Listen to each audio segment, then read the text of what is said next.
Israel Hamas युद्ध के खिलाफ लगातार अरब देशों में सड़कों पर धरने प्रदर्शन हो रहे हैं। वहीं दूसरी तरफ लेबनान का आतंकी संगठन हिजबुल्लाह रह रहकर इजराइल पर रॉकेट हमले कर रहा है। हालांकि हिजबुल्लाह के प्रमुख नसरल्लाह ने अपने संबोधन में साफ कर दिया था कि लेबनान सीधे गाजा युद्ध में नहीं कूदेगा, लेकिन लेबनान के अलावा यमन का आतंकी संगठन हूती इजराइल के लिए सिर दर्द बना हुआ है। 31 अक्टूबर 2023 को हूती ने इस बात की घोषणा की थी कि उसने यमन से इजराइल पर कई रॉकेट्स और मिसाइलें दागी थी, और अब इसी कड़ी में हूती ने एक और नया वीडियो जारी किया है जिसमें वो इजराइल पर कामिकेज ड्रोन फायर करता हुआ दिख रहा है। हूती का दावा है कि उसने 6 नवंबर 2023 को इजरायली सेना के अड्डों पर ड्रोन हमले किए हैं, जिसकी वजह से इजरायली सेना की गतिविधियां कुछ समय तक के लिए बाधित हो गई थी।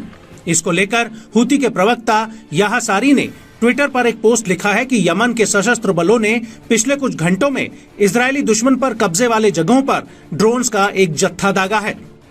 लेकिन हूती के इस दावे पर इजराइल में किसी भी तरह का कोई खतरे वाला सायरन नहीं बजा और न ही इजरायली सेना ने इस पर कोई टिप्पणी की है। वहीं दूसरी तरफ चैनल 12 की रिपोर्ट्स में यह दावा किया गया है कि यमन से दागे गए ड्रोन्स को जॉर्डन ने मार गिराया है। हालांकि पिछले दिनों यमन से किए गए हमलों को अमेरिका और इजराइल ने इंटरसेप्ट किया था। 19 अक्टूबर 2023 को अमेरिकी नौसेना ने कहा था कि उसने लाल सागर में यमन से दागी गई 3 क्रूज मिसाइलों को इंटरसेप्ट किया था।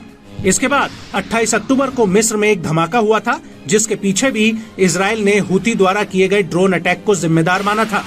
आपको बता दें कि हूती को ईरान से सपोर्ट मिलता है और हूती और हमास ईरान द्वारा समर्थित सशस्त्र समूहों के गठबंधन समूह का हिस्सा हैं। लेकिन बड़ी बात यह है कि हूती और अन्य देशों के हस्तक्षेप को रोकने के लिए अमेरिका ने भूमध्य सागर में अपने 2 युद्धपोत तैनात किए हैं। इसके अलावा सऊदी अरब ने भी हूती की कई मिसाइलों को इंटरसेप्ट किया था।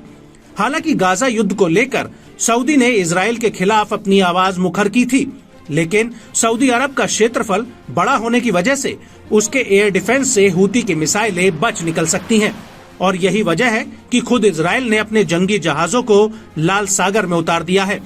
वहीं दूसरी तरफ 2 नवंबर 2023 को इजराइल ने हूती द्वारा दागी गई एक क्रूज मिसाइल का वीडियो जारी किया था, जिसे इजराइल के F-35I लड़ाकू जेट ने तबाह कर दिया था।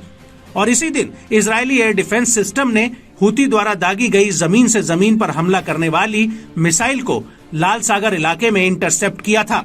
इस सब के बीच बड़ी बात यह है कि यमन इजराइल से करीब 2000 किलोमीटर दूर है और उत्तरी यमन में हूती का कंट्रोल है, और इजराइल और यमन के बीच पूरा सऊदी अरब और जॉर्डन का भूभाग आता है।